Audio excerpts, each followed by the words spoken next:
অবৈধ অনুপ্রবেশের অভিযোগে শনিবার 17 মে এক বাংলাদেশি নাগরিককে গ্রেফতার করে বিএসএফ। বৃহস্পতিবার সন্ধ্যায় বিএসএফের 6 নম্বর ব্যাটালিয়ন বাগডোগরা ফুলকাদাবির অর্জুন সীমা চৌকিতে টহল দেওয়ার সময় ধরা পড়ে ওই বাংলাদেশি।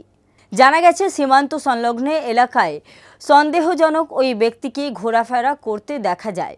পরে তাকে আটক করে জিজ্ঞাসাবাদ করা হয়।